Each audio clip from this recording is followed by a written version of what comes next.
Nilson Monteiro, escritor, jornalista, poeta, mas acima de tudo isso é um grande amigo, porque ele é de Presidente Bernardes, eu sou de Presidente Prudente, somos conterrâneos da Alta Sorocabana do estado de São Paulo e a gente já trabalhou junto aqui em Londrina e é uma grande, mas uma grande alegria eu poder estar com ele aqui no Hotel Bourbon para falarmos do Mugido do Trem, que é o lançamento que ele está fazendo em Londrina.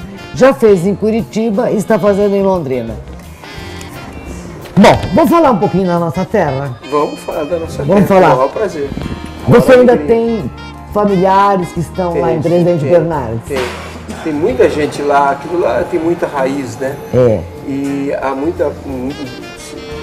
A família ainda é muito grande lá, apesar de realmente as pessoas vão morrendo, mas há muita gente ainda, são primos, sobrinhos, tias. Aliás, tem uma tia lá que para ela morrer vai ser difícil, graças a Deus. Tem 94 anos, está ótima. Uma espanholinha teimosíssima. Longevidade. Uma mulher extremamente longeva e extremamente de bem com a vida. É um exemplo para todos nós. Você morou em várias cidades. 10, para ser mais preciso. Isso, 10 cidades. E você vem para Londrina, sim, encantado com essa terra vermelha? Eu vim para Londrina ainda criança, né, que tinha 10 anos de idade. Meu pai veio para cá, meu pai viajava, ele era representante comercial ou viajante, como queiram. E nós moramos em 10 cidades, mudamos muito, né? A gente mudava muito. E meu pai acabou ficando em Londrina para sempre, está enterrado aqui em Londrina, minha mãe também.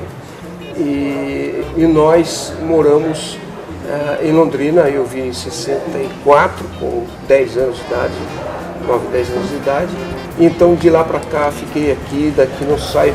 Eu digo sempre uma frase, Mafalda, eu moro em Londrina todo santo dia, onde eu estiver. Verdade. É o coração que bate mais forte, hein? Bate o coração, bate a alma, bate a pele, bate os poros, bate a sensibilidade. Então Londrina entrou de vez na minha vida, na nossa vida. Você trabalhou algum tempo aqui em Londrina também, como jornalista. E aí você muda para Curitiba. Mudei para São Paulo. Fui trabalhar. Eu trabalhei 3 vezes em São Paulo, no jornal Movimento, que era um jornal da esquerda no país. Depois trabalhei no jornal Estadão, que era o jornal da direita do país, e trabalhei também na Gazeta Mercantil, que era um jornal de economia, durante 12 anos. Né?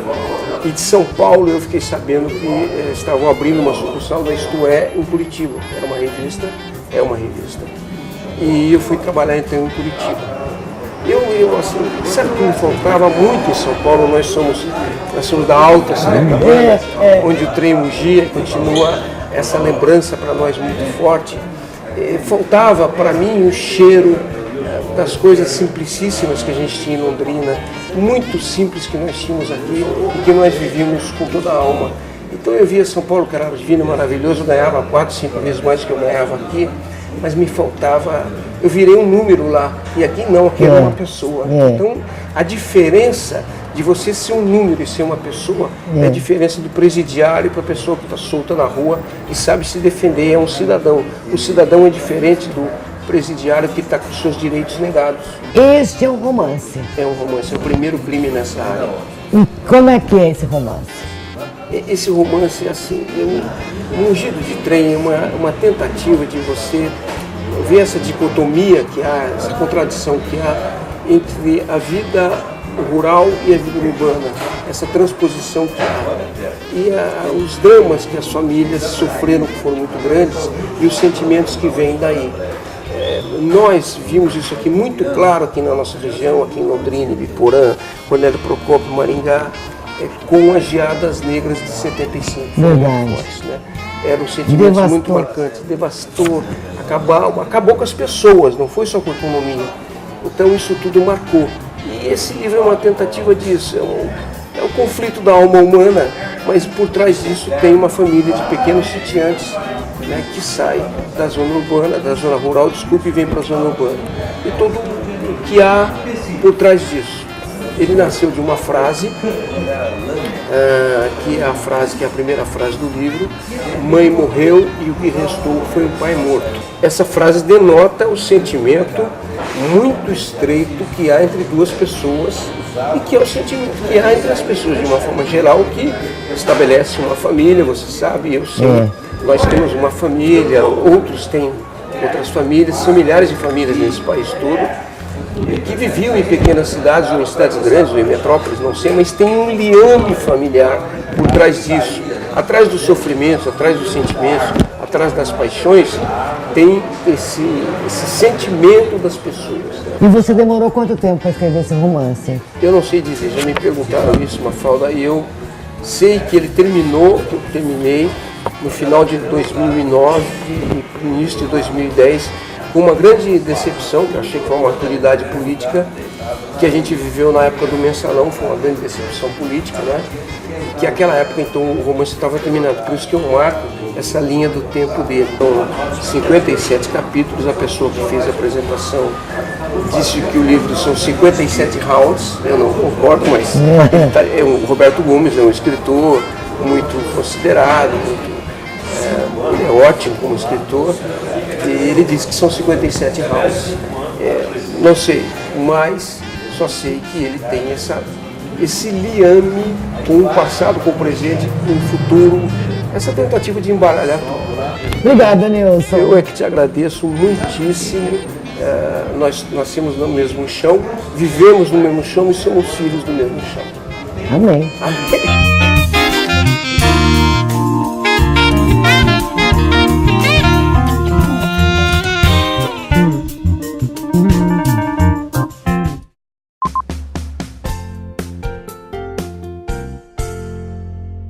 O prazer da boa mesa está aqui. Tomatos, sua nova opção de almoço no centro, de segunda a sexta. Delicioso buffet com saladas, legumes, massas, carnes, guarnições e muito mais. Tomatos, gastronomia de qualidade e arte no bem servir para toda a família. Rua Belo Horizonte, 1321. 2396. 2396. Ué, sobrou um aqui. Ô, Alvarenga, sobrou um pacote estranho aqui. O que eu faço?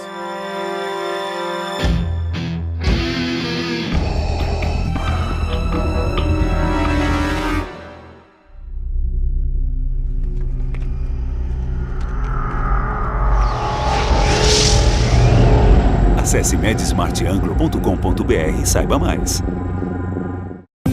Não acredito em engenheiros de ROI, pré-teste, quantis, na ideia fácil, nem em crowdsourcing Consumer Generated Content. Não acredito em propaganda nova, nem na moderna, tampouco na de antigamente. Acredito apenas em boa propaganda. A que mexe com as pessoas, as que fazem rir, chorar ou se arrepiar. Isso vale hoje, ontem e amanhã. Boa propaganda. Pode acreditar.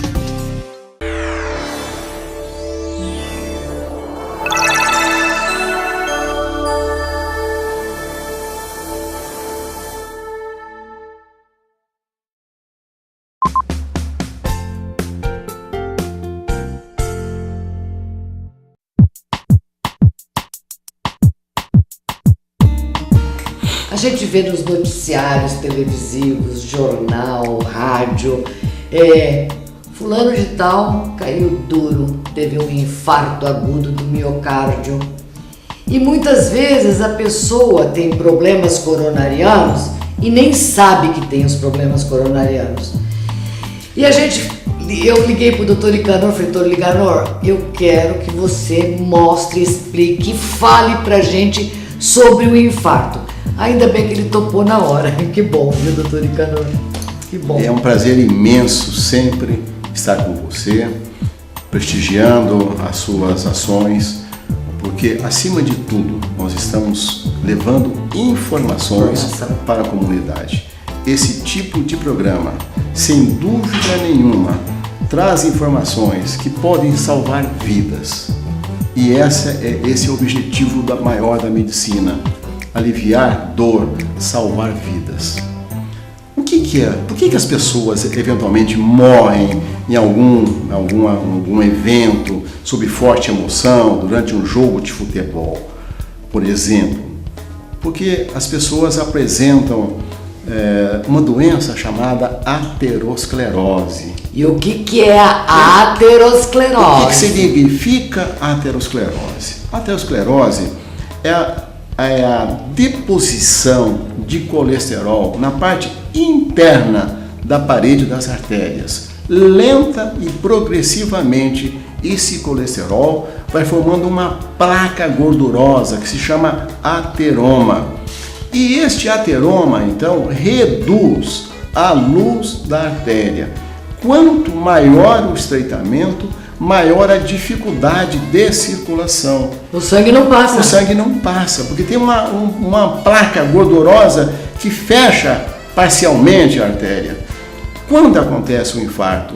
Quando esta placa rompe-se, forma um coágulo e agudamente a circulação de sangue é interrompida numa das paredes do coração. Isso é um infarto, uma obstrução aguda, rápida de uma parede, levando à destruição da parede da artéria, da parede do coração. Por que o infarto acontece? O que leva à aterosclerose? A aterosclerose, essa deposição de gordura nas artérias, que acontece também no pescoço, nos vasos da cabeça, que provocam um derrame, acontece nas pernas, provocando uma trombose. Então, a aterosclerose, ela acontece no corpo todo. Mas por que acontece? Por que deposita o colesterol? Por alguns fatores, Mafalda. De risco. Que a medicina os classificou como fatores de risco, que depende da genética. Se a pessoa tem ou não pais com doença aterosclerótica, se já tiveram angina, já tiveram infarto, já tiveram derrame, se é do sexo masculino, se já ultrapassou a 4ª, 5ª década. Então são esses fatores. Mas tem aqueles adquiridos, Mafalda, que dependem da alimentação, que depende da qualidade de vida, da alimentação inadequada, que leva ao aumento do colesterol, a falta de exercício, que por si é um fator, mas leva à obesidade. A obesidade é um outro fator de risco. Quando a obesidade é no abdômen, aquela obesidade central, ela é pior, porque ela também predispõe ao diabetes. Se essa pessoa, além de tudo isso, ela fuma, se ela é estressada, porque a vida hoje está muito agitada, todo mundo está nervoso, está apressado, não tem tempo para nada, e muito menos tempo para cuidar da saúde, Mafalda. Então, esses fatores levam à aterosclerose, levam ao infarto. Eu quero que você mostre agora para a gente, você falou do ateroma, você falou do stent, você falou que tinha imagens. Eu quero que você mostre agora. Pois não, Mafalda, nós faremos isso em seguida, e as imagens são muito interessantes, elas vão dar uma ideia mais precisa desse assunto tão palpitante, tão significativo que nós estamos discutindo nesse momento. Mafalda, nós vamos mostrar algumas imagens que são muito interessantes para que as pessoas compreendam a causa do infarto agudo do miocárdio. Nesta tomada, nós estamos vendo a parte interna de uma artéria coronária. Vermelho, parede normal. Amarelo, placa gordurosa, o chamado ateroma. Nesse momento, numa fase muito inicial, que não traz nenhuma alteração na circulação sanguínea. No entanto, com o passar dos anos, quando os fatores de risco não são corrigidos, nós observamos um lento e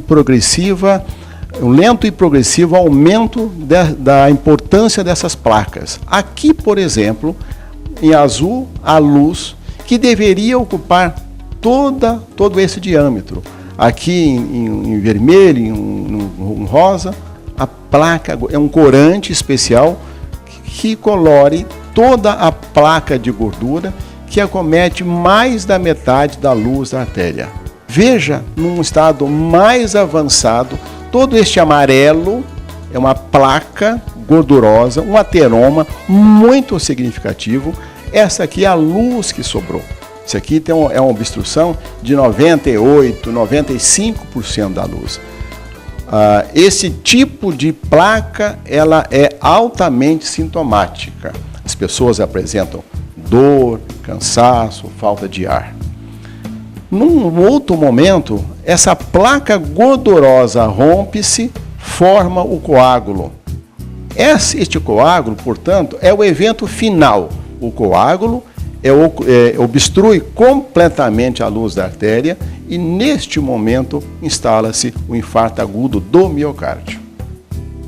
Veja o amarelo, uma placa muito extensa, ocupa mais ou menos 90% da luz, e essa parte negra é o coágulo oclusivo. Aqui a artéria está completamente ocluída e então a consequência é o infarto agudo do miocárdio instalando a partir desse momento.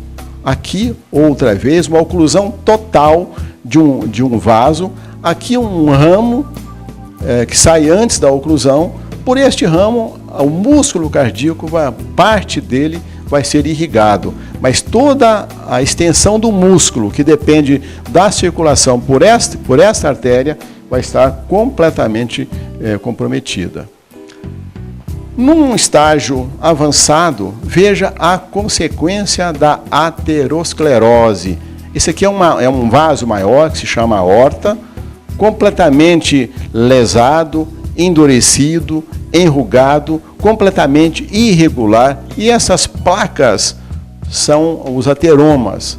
Aqui os ramos das artérias que ainda permaneceram abertos. Veja então a consequência a longo prazo da aterosclerose, da deposição lenta e progressiva do colesterol na parede das artérias. Este aqui é um ateroma. Abriu-se a coronária e foi retirado toda a gordura. Vejam que ele tem exatamente o modelo da artéria onde estava colocado. Um ramo, seria um ramo principal que bifurca uma à direita e uma à esquerda. A artéria foi aberta e retirado esse coágulo. Isso se chama endarterectomia. Então, ao longo de muitos anos, o colesterol se depositou na artéria, provocando esse tipo de alteração.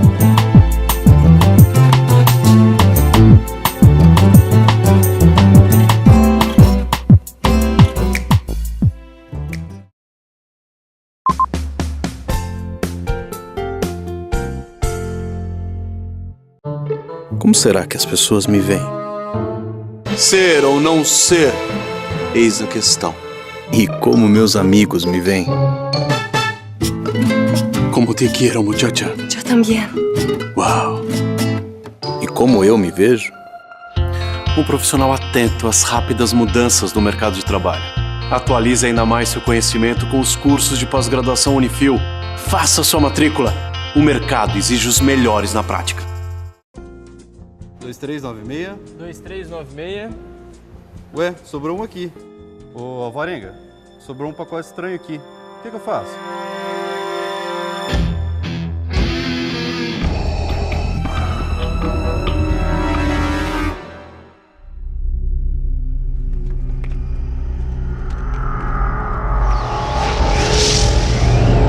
Acesse medsmartanglo.com.br e saiba mais.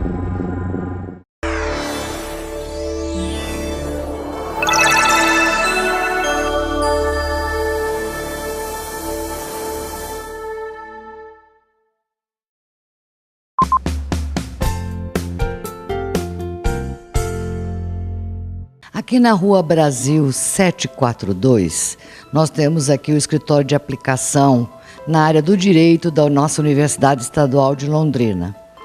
E há pouco mais de 20, 30 dias, foi instalado aqui o Centro de Atendimento às pessoas que sofrem violência. Quem são estas pessoas? Principalmente a mulher e a criança. Coordenada pela doutora Claudete Canezin, é o nosso bate-papo de agora em saber como é que funciona esse prédio aqui, doutora Claudete. Sim, Mafalda. Esse prédio é um prédio da universidade, onde funciona todo o escritório de aplicação de assuntos jurídicos. Alunos do 4º e 5º ano da UEL vêm para cá fazer estágio curricular obrigatório. E daí surgiu, em parceria com a Delegacia da Mulher, esse atendimento à violência. Esse atendimento à violência contra a criança e a mulher, ele surgiu da necessidade da população londrinense. Então, foi visto, através de pesquisas, que tinha muita violência contra a criança e o adolescente e contra a mulher. Então, foi criado o NUMAP, que é o Núcleo Maria da Penha, atende só a mulher violentada, violência doméstica. E o NEDIG, que é o Núcleo de Estudos de Direitos e Defesa da Infância e Juventude. Atendemos a criança violentada e abusada sexualmente. Dentre os casos que já passaram por aqui, doutora Claudete, o que mais, comove, mais emociona na violência contra a mulher? Na violência contra a mulher, comove realmente você ver um ser humano, uma mulher machucada depois de ser espancada, porque a força da mulher, ela é muito inferior à força do homem, não é? E o que mais nos chocou nesses 15 dias de funcionamento foi uma mulher e o marido trabalham na mesma empresa e a mulher foi violentada à noite. Conseguiu chamar a polícia, ele foi preso imediatamente, abriu-se os processos, tudo. A patroa foi lá e pagou a fiança e soltou ele. Então, todos nós temos que estar comovidos com esta luta contra esta violência contra a mulher e eu fico indignada da patroa ir lá e pagar a fiança para o funcionário sair, porque não quer, né, que a empresa vai para a mídia, ficar na mídia, porque ia sair, então ela foi lá e pagou a fiança para, de uma forma, abafar. E da criança? A criança é o NEDIG, né, que é o atendimento à criança abusada e à criança violentada. É muito triste também, Mafalda, e doloroso, porque quando você recebe uma criança abusada sexualmente, é algo que nos toca. E muitas vezes, Mafalda, as pessoas acham assim, que o abusador vai pegar a criança violentamente, Não, isto é estupro.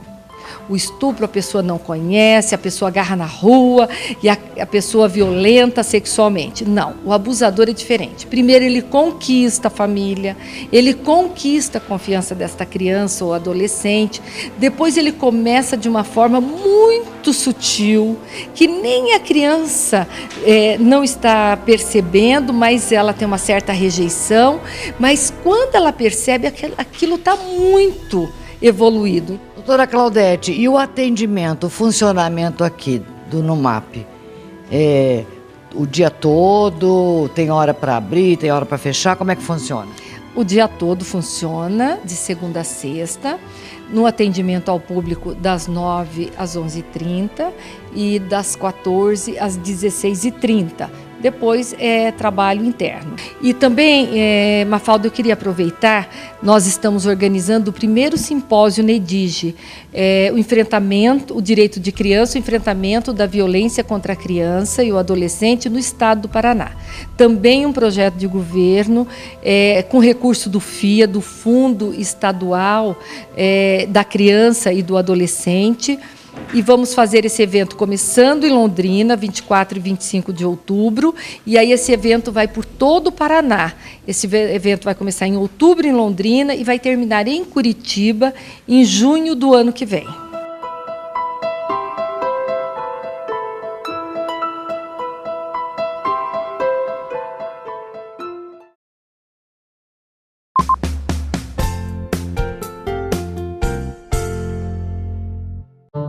Como será que as pessoas me veem? Ser ou não ser, eis a questão.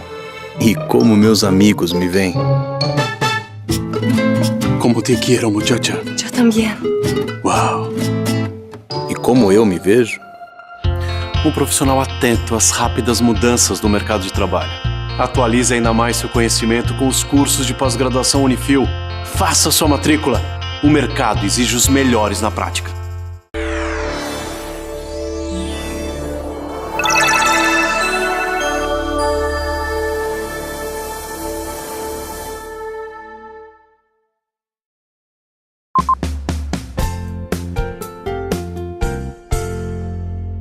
Muitas vezes nós somos acometidos pelo herpes, que é um vírus, e muitas vezes a gente nem percebe, nem sabe que a gente tem esse vírus latente no nosso organismo. O herpes, ele tem uma característica no ser humano que até certo ponto torna-se grave. Eu sou testemunha e posso dizer isso porque eu tive herpes ocular. Estou falando que eu tive porque eu não tenho mais, nunca mais tive nenhuma crise, graças a uma vacina que o Dr. José Luiz da Silveira Baldi me aplicou, isso há uns 20 anos atrás, porque eu tinha herpes ocular. E quando ele me aplicou a vacina, ele disse assim para mim: Mafalda, eu não vou prometer que tem cura, mas vai espaçar as crises. E é uma vacina importada, é uma vacina francesa, mas eu tenho certeza que vai espaçar as crises. E de fato, depois que eu tomei a vacina, eu tive uma leve crise de herpes ocular 1 ano depois, e depois nunca mais tive, Dr. Baldi. Esse herpes é o herpes simples? É o herpes simples, você é uma pessoa predestinada. Obviamente, né? Não só por isso, por muitos outros motivos, mas o fato de você nunca mais ter tido a coloca como uma pessoa muito especial. O vírus do herpes simples, ou os vírus 1 e 2 do herpes simples, podem causar, da mesma maneira que o anteriormente citado, uma infecção latente. Essa infecção latente geralmente ocorre na infância e pode passar despercebida. Ou então a criança tem lesões na boca. Eu já atendi muitas crianças com lesões na boca que impediam essas crianças de se alimentar. Às vezes as mães confundem, porque ela teve febre interna. Não, elas às vezes chamam de boqueira. Isso, né? Falam assim, teve umas lesões na boca que o pediatra frequentemente diagnostica, porque são características essas lesões do herpes simples que se manifesta, e ele se manifesta na minoria das pessoas infectadas, né? Então as pessoas infectadas geralmente não apresentam nenhum sintoma, porque a infecção ela pode ser inaparente, assintomática, e o agente infeccioso penetra no nosso organismo. Dr. Baldi, eu conheço pessoas que quando vão à praia e tomam sol, os lábios, o herpes, esse herpes simples, fica tudo embexigado a boca, fica horrível. O sol é um grande causador, é um grande inimigo para quem tem o herpes? O sol também pode influenciar como um fator, não se conhece muito bem o motivo, porque na verdade você, como eu disse, o vírus está lá dentro, né? Mas durante a exposição intensa ao sol poderá ser um dos fatores, que não são muito bem explicados do ponto de vista imunológico, né? Mas realmente. Há uma correlação. Há uma correlação. Então, o herpes não tem cura? Não, a infecção latente, não se descobriu nenhum medicamento que consiga eliminar a infecção latente. Correto? Algum comprimido que você tome que mate o vírus lá no local onde ele está alojado e está dormente, né? Está sossegadinho ali. Não existe nenhum medicamento. Existem vacinas contra o herpes simples que são eficientes, né? Não tem essa eficiência tão alta de 90%, mas vamos dizer assim, pelo menos 50% das pessoas se beneficiam das vacinas, né?